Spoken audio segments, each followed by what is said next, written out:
Hello friends, welcome to SSC coaching centre. दोस्तों, आज के वीडियो में देखेंगे रीजनिंग के महत्वपूर्ण प्रश्न। पूरा वीडियो देखिएगा दोस्तों, सब कुछ समझ में आएगा। तो चलिए स्टार्ट करते हैं। पहला प्रश्न है, निम्नलिखित श्रृंखला में प्रश्न चिन्ह के स्थान पर क्या आएगा।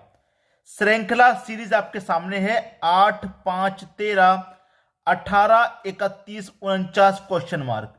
यहां पर आप देखेंगे 8 के बाद में 5 हो गया, कम हो गया मतलब घट गया। उसके बाद में 13 हुआ, 18 हुआ, 31 हुआ, 49 हुआ, बढ़ते हुए क्रम में गया। कोई बात नहीं, ऐसे प्रश्न में आप कभी भी अटक जाएं, आपके सामने कभी भी ऐसा प्रश्न आ जाए तो आप उस प्रश्न को कैसे सोचेंगे मैं आपको बता दूं।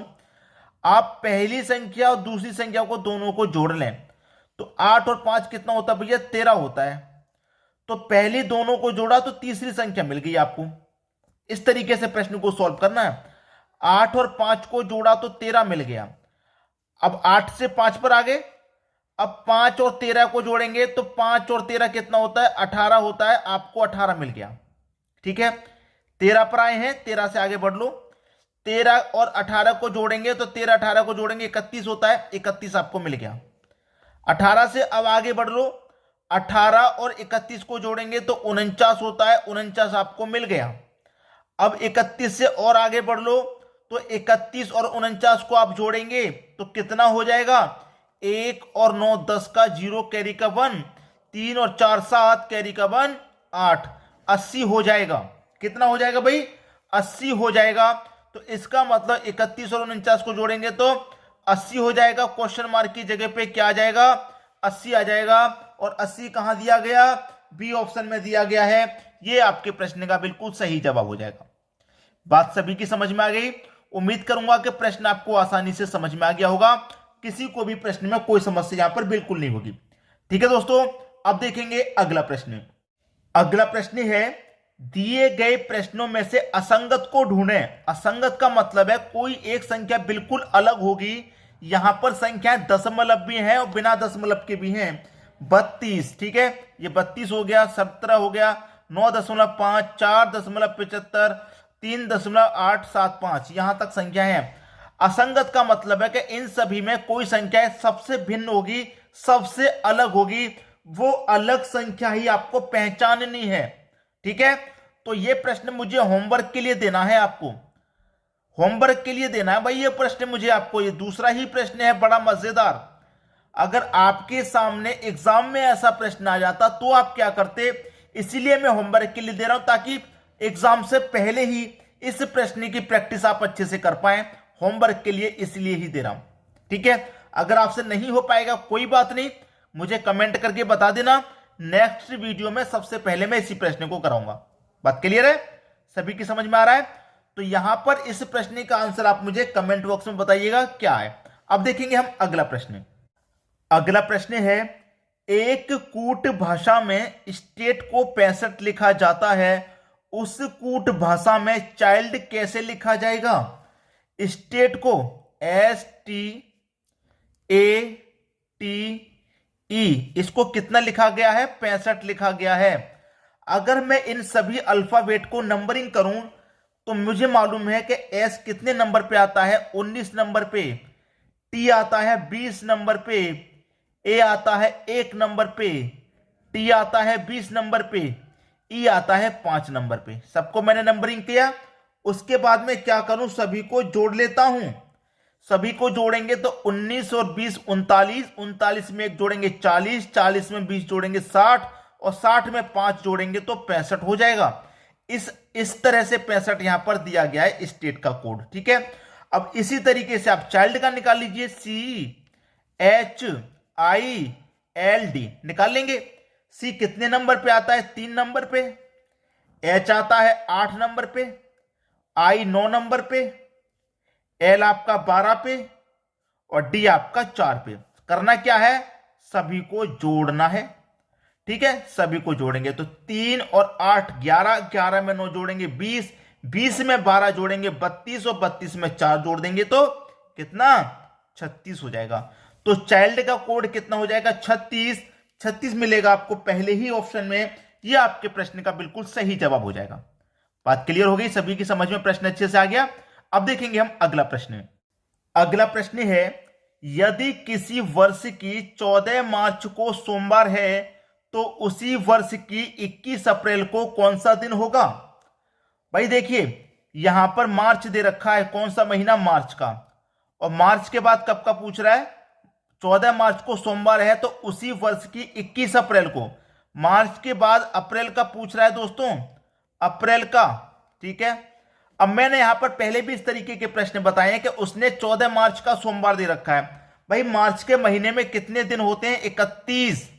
31 में से 14 मार्च की उसने बात कही है तो 14 को घटा देंगे।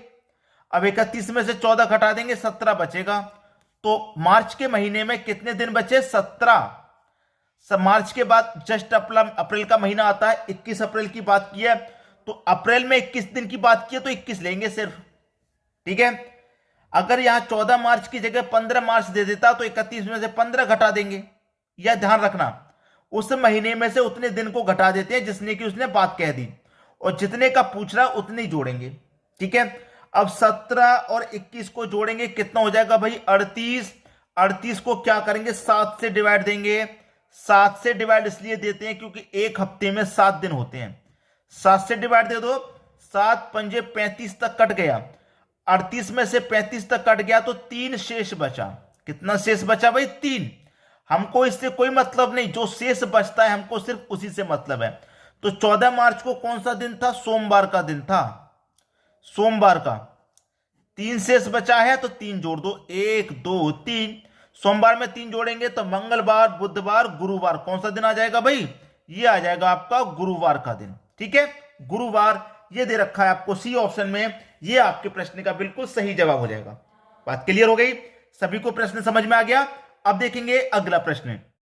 अगला प्रश्न है, दी गई श्रृंखला में अगली संख्या क्या होगी? 1 5 14 30 55 91 क्वेश्चन मार्क। बढ़ते हुए क्रम में आपकी श्रृंखला दी गई है, बढ़ते हुए क्रम में। देखिए, अब मैं 1 से 5 हो जाए तो 1 से 5 हो जा रहा तो क्या हो रहा है? 1 में आप 4 जोड़ेंगे 5 हो जाएगा। 5 से 14 हो गया, 5 में आप 9 जोड़ेंगे तो 14 हो जाएगा। 14 से 30 हो गया। 14 से 30 कब होगा? जब 14 में आप 16 जोड़ देंगे तभी तो 30 होगा। और 30 से 55 हो रहा है तो 30 में आप 25 जोड़ेंगे तभी तो 55 होगा। और 55 से 91 हो रहा है तो आप 55 में कितना जोड़ेंगे? 91 होगा। 55 में 36 जोड़ेंगे तभी तो 91 होगा। तो यहां पर कौन सी संख्या आएगी? अब संख्याएं 4 9 16 25 36 जोड़ी हैं आपने, किस तरीके से जोड़ी हैं कुछ समझ में आया? आपने 4 जोड़ा है मतलब 2 का स्क्वायर जोड़ा है, 9 जोड़ा है मतलब 3 का स्क्वायर, 16 जोड़ा मतलब 4 का स्क्वायर, 25 जोड़ा 5 का स्क्वायर, 36 जोड़ा 6 का स्क्वायर। अब क्या जोड़ेंगे भाई? 7 का स्क्वायर जोड़ेंगे कि नहीं? 2 3 4 5 6 के बाद 7 का स्क्वायर, यानी कि 7 का स्क्वायर 49 जोड़ेंगे। अब 91 में आप 49 को जोड़ दीजिए, सीधा सीधा कितना हो जाएगा भाई? 49 में 91 जोड़ेंगे, जोड़ दो भाई। 49 में 91 जोड़ा, 140 सीधा सीधा हो जाएगा कि नहीं हो जाएगा? बस खत्म हुई बात भाई। एक इधर दे दो, 50 हो जाएगा ये तो। 90 50 140। डी ऑप्शन आपके प्रश्न का बिल्कुल सही जवाब हो गया। अब देखेंगे हम अगला प्रश्न। अगला प्रश्न है, दी गई श्रृंखला में गलत संख्या ज्ञात करें। 104 117 130 145 156 169। अब देखिए 104 से 117 हो रहा है। 104 में अगर आप 13 जोड़ देंगे तो 117 हो जाएगा। 117 में भी अगर आप 13 जोड़ देंगे तो 130 हो जाएगा। तो 13 की सीरीज बन रही है कि नहीं बन रही? अब मैं यहां पर 130 में भी अगर 13 जोड़ूंगा तो ये हो जाएगा 143। ठीक है, और 143 में भी अगर मैं 13 जोड़ूंगा तो 143 में 13 जोड़ूंगा 156 हो जाएगा, बिल्कुल सही। और 156 में भी मैं 13 जोड़ूंगा तो 169 हो जाएगा, बिल्कुल सही। तो 13 की सीरीज में यहां पर 13 जोड़ा जा रहा है सभी जगह। जब मैंने 130 में 13 जोड़ा तो आना चाहिए 143 और दिया गया है 145। तो यही तो गलत है, गलत संख्या ज्ञात करनी थी, गलत दे रखा है 145। तो बी ऑप्शन क्या हो गया? प्रश्न का सही जवाब। ठीक है, अब देखेंगे अगला प्रश्न। अगला प्रश्न है आपका, 83 का रिलेशन 25 से है तो 29 का रिलेशन किस संख्या से होगा? 83 का रिलेशन जब 25 से है तो मैं करूं क्या? इस 83 में मेरे पास 8 और 3 है। मैं अगर दोनों का अंतर कर दूं अंतर कर दूंगा। अंतर का मतलब है ज्यादा में से कम को घटा देते हैं। 8 में से मैं 3 को घटा दूंगा, 5 बचेगा, और 5 का स्क्वायर होता है भाई 25, जो कि यहां दिया गया है। उसी तरीके से मेरे पास 2 और 9 है, मैं दोनों का अंतर कर दूं तो अंतर में क्या करते हैं, ज्यादा में से कम को घटाते हैं। तो मैं 9 में से 2 को घटा दूंगा, 7 आएगा, और 7 का स्क्वायर कर दें तो 49 हो जाएगा। 49 किस ऑप्शन में है? आप बोलेंगे सर 49 तो बी ऑप्शन में है। बी ऑप्शन आपके प्रश्न का सही जवाब हो गया। बात क्लियर हुई? अब देखेंगे अगला प्रश्न। अगला प्रश्न है 3 × 3 का सिमेट्री है और क्वेश्चन मार्क यहां पर दिया गया है। ठीक है दोस्तों, तो प्रश्न को चाहे आप ऐसे सॉल्व करिए, चाहे प्रश्न को ऐसे सॉल्व करिए, आंसर आना है आपका। ठीक है, आंसर आपको आना चाहिए। अब देखिए मैं प्रश्न में क्या करूं, मेरा जो क्वेश्चन मार्क है वो ऊपर की तरफ दिया गया है। मेरा जो क्वेश्चन मार्क ऊपर की तरफ है, मतलब यहां पर है। तो या तो मैं प्रश्न को ऐसे सॉल्व करूं, यूं करके ऊपर की तरफ तभी पहुंचूंगा, या फिर नीचे की तरफ मेरी बड़ी संख्या है तो यहां पर नीचे की तरफ मेरी छोटी संख्या है। तो कैसे भी प्रश्न मुझे सॉल्व करना है, बड़ी संख्या का भी इंटरेस्ट में नहीं दे रखा, कोई बात नहीं। ऊपर मेरा क्वेश्चन मार्क है तो मैं ऐसे ऊपर की तरफ प्रश्न को सॉल्व कर लेता हूं। ठीक है, 10 और 9 19, 19 में 6 जोड़ूंगा 25। इस वाले कॉलम का योग कितना आ गया मेरे पास? 25। इसको जोड़ूंगा 14 और 3 17, 17 में 8 जोड़ा 25, इसका भी मेरे पास 25 आ गया। जब इसका 25 आया, इसका 25 आया, तो इसका भी 25 आना चाहिए। ठीक है, तो 1 में 13 जोड़ूंगा 14 हो जाएगा। 14 में कितना जोड़ूं कि 25 हो जाए? आप अच्छे से जानते हैं कि 14 में 11 जोड़ देंगे तो 25 हो जाएगा। और 11 कहां है भाई? डी ऑप्शन में। तो क्वेश्चन मार्क की जगह क्या आएगा? 11 आ जाएगा। ये आपके प्रश्न का सही जवाब हो जाएगा। उम्मीद करूंगा सभी को प्रश्न अच्छे से समझ में आ गया। जो मैंने आपको प्रश्न होमवर्क के लिए दिया है उसको ध्यान रखना, भूलना मत। बहुत इंपॉर्टेंट प्रश्न दिया है आपको। ठीक है दोस्तों, वीडियो देखने के लिए आपका बहुत बहुत धन्यवाद।